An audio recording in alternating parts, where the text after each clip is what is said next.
amado e bondoso Pai Celestial, fonte suprema de amor, luz e vida.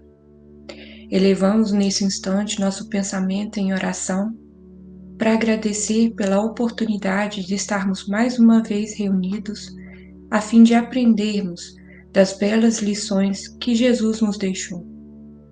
Pedimos, Pai, o auxílio e o amparo dos bons espíritos que fizeram parte desta obra para nos auxiliar nesse instante, nos aconselhar, nos instruir, para que possamos elevar e retirar o maior índice, o maior conhecimento possível, a fim de auxiliar nossos irmãos, aprendermos e guardarmos no nosso coração as lições de Cristo Jesus. E que assim seja, com a graça de Deus.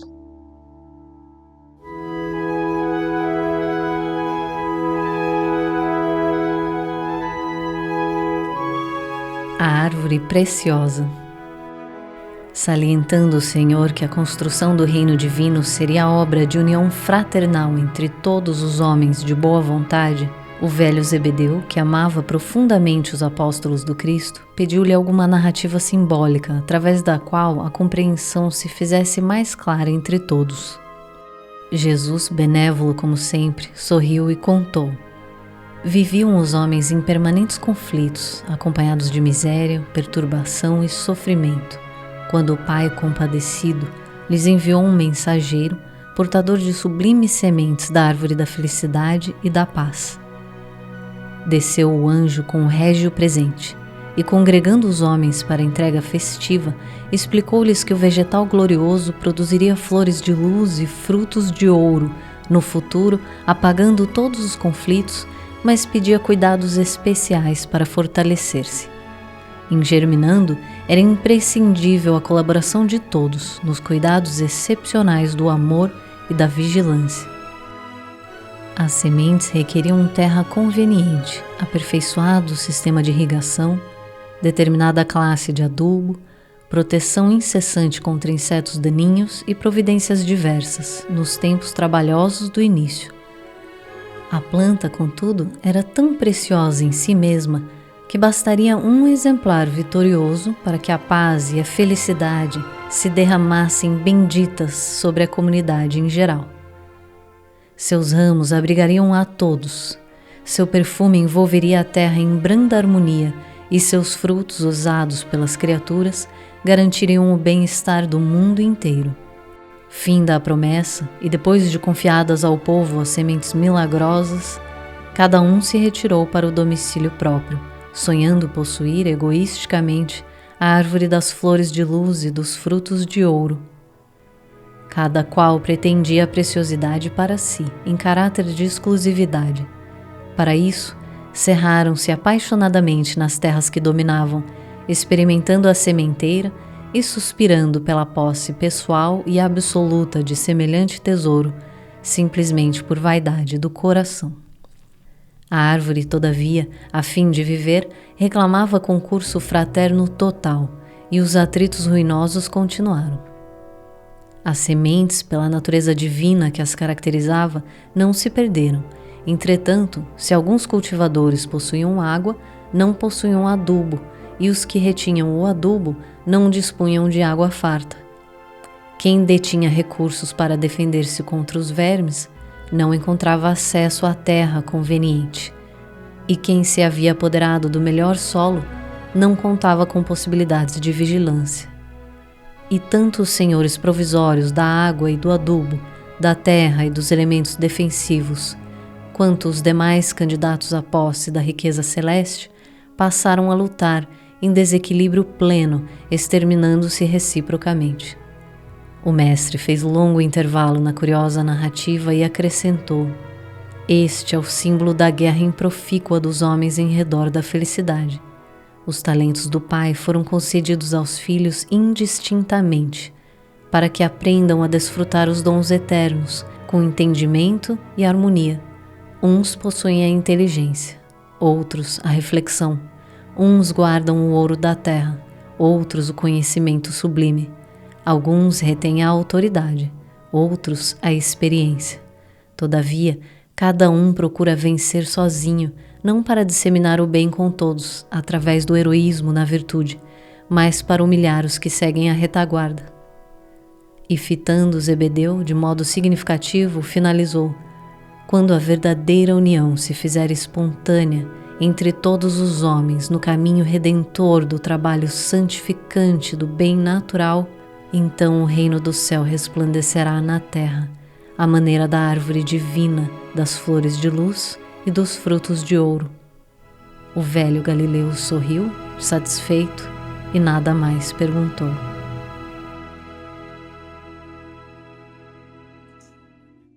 É isso aí. Lindo texto também que nos faz pensar, né? Alguém queria começar os comentários?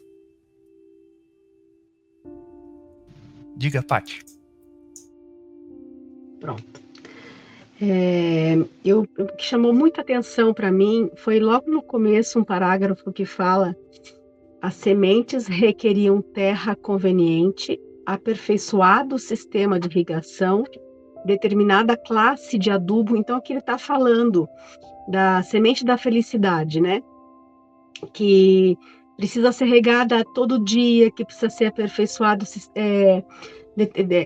precisa ser adubada, precisa ser protegida, precisa tirar as ervas daninhas. Então, se a felicidade está aqui dentro a gente tem que todo dia cuidar para aquelas. Então, a felicidade é o dia a dia, não é lá na frente, não ficou lá para trás. É o teu cuidado diário com ela. De um momento para outro, você pode tê-la ou estar afastado dela, porque você escolhe ser feliz ou não ser feliz naquele dia, quando você acorda. Hoje vai ser o melhor dia da minha vida. Eu escolho hoje ser feliz e hoje eu vou fazer tudo para que essa felicidade esteja aqui comigo. Vou tratar ela com carinho, vou regar ela, vou fazer o meu melhor por mim e por todo mundo. Então, a felicidade é o caminhar. E quando você divide esse caminhar com outras pessoas, aí já pula lá para o final do texto, que fala de que todo mundo tinha uma coisinha e ninguém queria dividir para cuidar da semente. Cada um queria cuidar sozinho do negócio, né? E ali fala que a divisão, que é quando você compartilha com todo mundo essa sua felicidade, ela passa a ser uma felicidade coletiva. Então, parte daqui de dentro, né? A felicidade parte daqui de dentro, do seu cuidar, do seu regar, do seu zelar pela tua felicidade e dividir essa felicidade com os outros, que quando você divide, você multiplica. Foi isso que eu entendi. Eu entendia uma forma que as sementes Deus nos dá nas nossas vidas com as nossas capacidades e os nossos talentos. A nós de saber cultivar e fazer o melhor com elas. E se eu tenho uma capacidade, o meu irmão tem outra capacidade, se a minha pode ajudar a do meu irmão a crescer, porque é que não a juntar com a dele? Porque todos nós temos as nossas dificuldades e as nossas facilidades. Viu-se no texto que cada um, ele bem mencionava, cada um tinha a sua capacidade, um de ser mais forte, outro menos forte, um de ser mais forte na leitura, outro de ser mais forte em números. Porque é que não podemos pôr todas essas nossas capacidades juntas e em vez de usar os nossos dons, as nossas capacidades que Deus, as nossas facilidades que temos nas nossas vidas para destruir o nosso irmão ou para se mostrarmos que somos melhores que eles, não ajudar com aquilo que somos melhores para ajudar no nosso irmão, o que é que ele tem mais dificuldade, quer dizer, partilhar o que eu tenho a mais para aquilo que ele não tem, sendo uma pessoa que tenha dificuldade, por exemplo, uma pessoa com dificuldade a ler, uma pessoa que tenha dificuldade nos computadores. Hoje muitas pessoas têm muitas dificuldades e hoje está tão acessível, tudo tem que ser praticamente através da internet e tudo. Então, porque é que nós estamos mais, isto é um exemplo só, se temos mais facilidade nisso, porque é que não ajudar a pessoa que não é capaz, que não entende? E ela talvez tenha bem outra coisa a transmitir, em vez de eu estar a olhar para a pessoa e dizer, bom, francamente, porque é que não compreendo, ou estender a mão, ou há muitas pessoas que, ok, quantas vezes a gente vamos para, não estou aqui para julgar, mas isto é só exemplos, para me explicar o que eu quero dizer, quando a gente às vezes vamos para tratar num papel, num banco, no governo, quantas vezes a gente calha às vezes com pessoas maravilhosas, mas às vezes há pessoas que já estão talvez cansadas do trabalho delas, mas é o trabalho delas e a gente chega ali sem entender nada e para ela é claro que tudo é muito claro, mas para a gente que não compreende nada, então porque é ela o trabalho dela, é aquilo que ela escolheu para ser, ou é aquilo que Deus lhe deu a capacidade para ela estudar, porque é que a pessoa, em vez de estender a mão e ser compreensiva e voltar as costas e responder, é nesse sentido que eu entendi o texto muito. Se a gente estamos, cada um tem o seu trabalho, mas a gente pode fazer sempre um pouco mais do nosso trabalho, não é? Cada um, seja professores, seja médicos, seja engenheiros, cada um tem o seu trabalho, mas a gente pode sempre fazer um pouco mais do nosso trabalho. Se Deus nos deu a capacidade de ter inteligência para estudar, se deu-nos a possibilidade de estar num país com facilidade para estudar, com escolas e tudo mais, é porque a gente deve fazer isso, partilhar com os outros irmãos também. Então eu vi muito esse sentido assim, usar o que nós temos, não para fazer-se mais que os outros ou para destruir o outro, não, é para estender a mão àquele que não tem ou àquele que tem pouco, mais dificuldade que nós naquele sentido, e trocar-se uns aos outros. Porque é que não se podemos e caminhar juntos os dois, porque não vamos não se vai a lado nenhum sozinhos, porque viu-se bem no texto, um tinha uma coisa, o outro tinha outra, mas se a gente não partilhar o que interessa, sozinhos não vamos a lado nenhum. Não foi essa a mensagem que Jesus nos deixou. Obrigada. Muito lindo o que tu colocou, Elizabeth, a Paty também. Eu só posso complementar dizendo que vocês duas estão muito certas. Que nem eu passei minha vida trabalhando. Sou bem mais velha que vocês. E agora eu estou podendo fazer o que eu sempre quis, que é estudar e mesmo assim conseguindo ajudar as pessoas, sabe? E eu estou estudando justamente por isso, para poder adquirir mais conhecimento, conseguir ajudar mais, e está me fazendo muito bem para o meu coração. Essa é a minha árvore da felicidade agora. Porque a felicidade, ela é feita de momentos felizes, que são todos costuradinhos, que nem uma colcha de retalhos, né?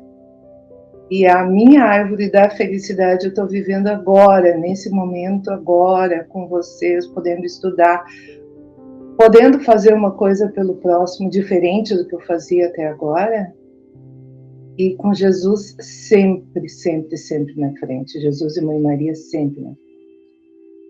Então, eu só posso agradecer, e vocês falaram muito bonito, meninas. Obrigada.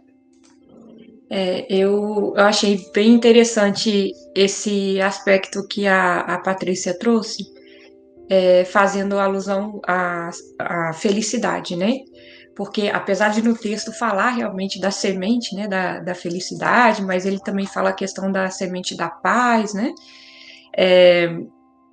Eu achei bem interessante, porque eu durante a leitura, eu ficava o tempo inteiro vendo essa semente como conhecimento. O conhecimento que a gente tem, não só sobre as coisas seculares, né, do dia a dia, as funções, mas também o conhecimento com respeito à espiritualidade em si. A gente vê cada irmão tem o conhecimento diferente, né? Tem uma capacidade diferente dentro da espiritualidade. Alguns são católicos, outros são evangélicos, outros seguem vertentes espiritualistas, né? No sentido espiritismo, o kardecismo e tantas outras vertentes, como as raízes, as matizes africanas, que o budismo, hinduísmo, então a gente tem muitas vertentes, né? Muitas linhas de conhecimento que têm um mesmo objetivo, que é levar a Deus, nos reunir com a divindade, que é o cuidar, no meu ponto de vista ali, foi o gerar, né? Fazer semear e brotar e crescer a árvore de felicidade e paz. E muito dos conflitos que a gente vê acontecendo hoje em dia, grande parte deles é por causa da diferença da forma de pensar a espiritualidade. Não só a espiritualidade para fora, mas também a nossa espiritualidade interna, como eu vejo a minha conexão com Deus. Às vezes o outro irmão não quer aquela espiritualidade só para ele, então quer guardar o conhecimento para si e não quer partilhar, não quer colaborar com o crescimento da árvore do próximo, né? Então, de repente, se todos unissem, né, e percebesse que o objetivo ali é comum, né, vai gerar os frutos, se todo mundo reunir, vai gerar os frutos, que é a conexão com a divindade, né, a nossa felicidade, a nossa paz interior, verdadeira paz, verdadeira felicidade, a gente podia dizer até assim, depende de todo mundo compartilhar os seus conhecimentos, as suas formas de pensar, a sua forma de entender o mundo, de entender a realidade das coisas. E aí, no final, Jesus fala que se isso acontecesse, haveria realmente paz e felicidade. Só que a gente se perde discutindo, querendo as coisas só pra gente. Só a minha religião é verdadeira, só a minha forma de expressar a minha espiritualidade é a correta. E quando a gente faz isso, a gente está minando não só as árvores dos outros, mas a nossa também. Porque a gente não consegue ter todas as coisas que são necessárias para fazer essa árvore brotar.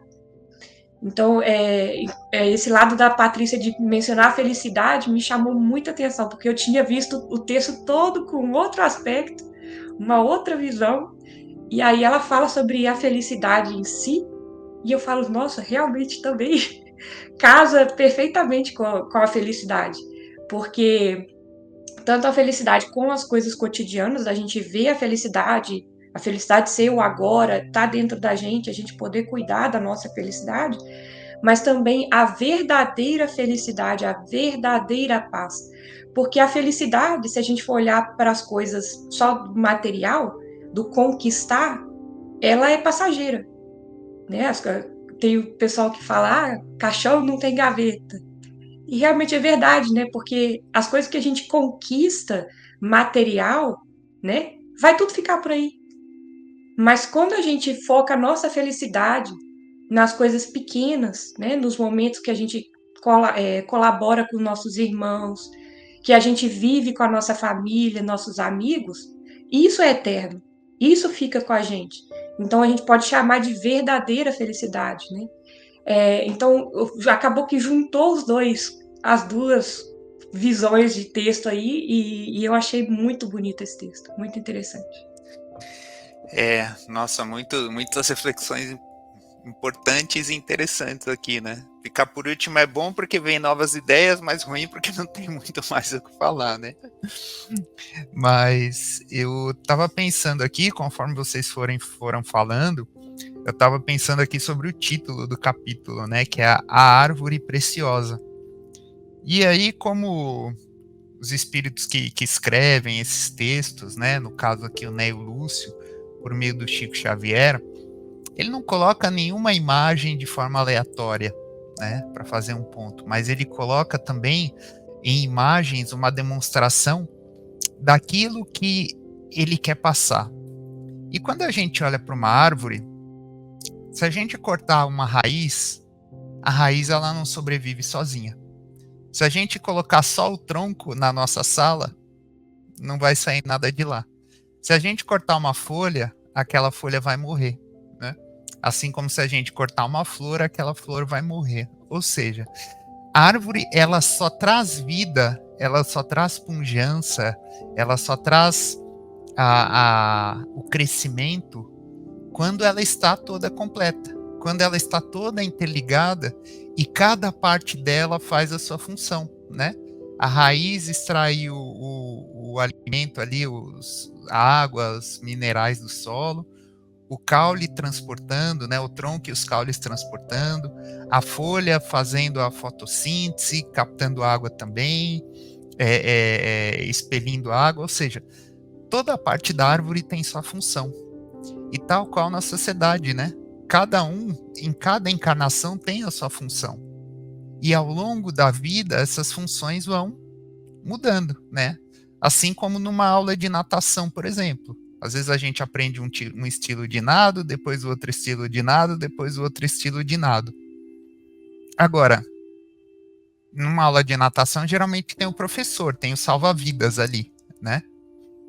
Poxa, para ele ser professor, para ele ser salva-vidas, ele teve que aprender a nadar em algum momento para poder ensinar o próximo, ensinar aquele que está aprendendo. E nós, como sociedade hoje, né, como espíritos em evolução, acredito que todos nós ainda estamos aprendendo, né? E Jesus, a espiritualidade, veio como um salva-vida, falando assim, olha, eu te dou as instruções, eu mostro como você tem que nadar, né? Mas quem tem que aprender a nadar é você. E aí nós ficamos naquele dilema, né, naquela dualidade, no medo. Poxa, será que eu ajudo meu coleguinha que também está meio se afogando aqui, né, está se debatendo? Ou será que eu me salvo aqui porque eu já aprendi a nadar um pouco melhor, eu vou ficar aqui, né, fora da água?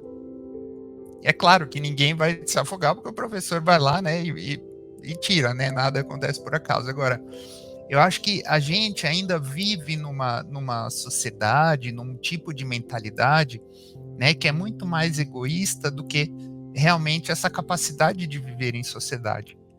Não é o extremo. Quer dizer o seguinte, hoje nós temos hospitais públicos de qualidade, hoje nós temos muitas pessoas e instituições que distribuem alimentos nas ruas, hoje nós temos grandes milionários aí que fazem doações com as suas fortunas, dando bolsas de estudo, dando outras coisas, ou seja, nós já estamos, de certa forma, evoluindo, né?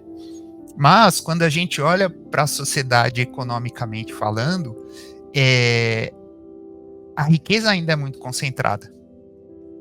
E isso independe do modelo econômico do país, né? Alguns falam, eu sou capitalista, eu gosto do capitalismo. Outro fala, eu gosto do socialismo, eu gosto da monarquia, né? Tudo aquilo que a gente aprende na escola. Que são modelos políticos, modelos de gestão de países que buscam, de certa forma, distribuir a riqueza ali. Mas no final do dia, quem está à frente de qualquer um desses sistemas é o ser humano. E o ser humano tem na sua essência esse egoísmo. Então a gente vê que nenhum funciona, né? Seja um, seja outro, a gente sempre tem em todos os países uma minoria com quase tudo e uma maioria com quase nada. Não estou fazendo apologia aqui a nenhum sistema político, né? Estou falando que nenhum vai funcionar enquanto o ser humano não mudar, né? Enquanto nós, como o Espírito fala aqui, né, conseguirmos de forma espontânea, né, fazer essa verdadeira união. E ainda não é muito espontâneo para nenhum de nós, né? Mas então como é que a gente pode trabalhar nisso? Como é que a gente pode tentar fazer isso, né? Eu acho que é uma construção aos poucos também. Assim como a metáfora, né, a figura da árvore, em que Jesus dá a semente, uma árvore não cresce de uma hora para outra, né? Eu tô aqui na minha casa, eu comprei um vaso assim com uma planta de boldo, né? Eu espetei o boldo lá achando que ele ia crescer do dia para noite. Ele já tá 1 mês lá, ele tá crescendo. Mas ainda não dá para tomar um banho de boldo, né? Se eu tirar todas as folhinhas que tá lá, o bicho morre. Então tem que esperar, né? As coisas aos poucos, né? Vamos esperar ele crescer, vamos esperar ele tomar forma para que ele possa compartilhar. E eu acho que a gente, da mesma forma, cada dia nós estamos crescendo. o fato é, se nós estamos crescendo, nós estamos evoluindo, com que tipo de informação e sentimentos nós estamos alimentando o nosso corpo e a nossa mente para que ela se expanda? Porque ela vai se expandir. Agora, com o que a gente quer alimentar, né? Essa expansão. E nós vamos ficar fortes no que a gente quiser. Em que a gente quer ficar forte. Então, acho que esse é o pensamento que me veio, tanto com base no texto, mas principalmente com as reflexões de vocês que foram muito lindas. Alguém quer complementar mais alguma coisa? Você falou da árvore preciosa e aí já me veio a coisa da frutificação, né? Porque uma árvore preciosa, ela dá muitos frutos, né?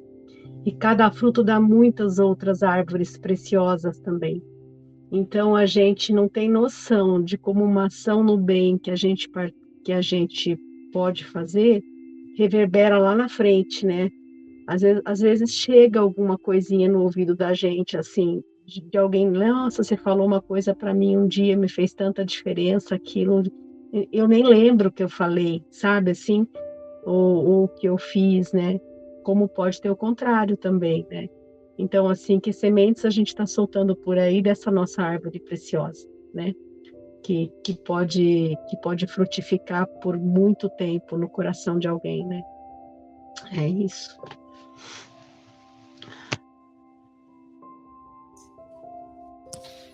Então tá bom, pessoal. Acho que a gente chegou aqui ao final do estudo desse capítulo 46 aqui, do livro Jesus no Lar. Como sempre, gostaríamos do seu like no vídeo, se você gostou. Gostaríamos que você enviasse para outras pessoas que possam se beneficiar, possam aprender também com essas reflexões. Gostamos muito de ler os comentários de todos vocês, quando colocam aqui embaixo, né, o que tipo de sentimento, que tipo de reflexões trouxe para vocês essa história. E nos vemos no próximo estudo com o capítulo 47, chamado O Educador Conturbado. O que será, hein? Vamos ver. Por hora, fiquem com Deus. Muito obrigado, meninas. Obrigado a todos vocês que assistiram. E até o próximo.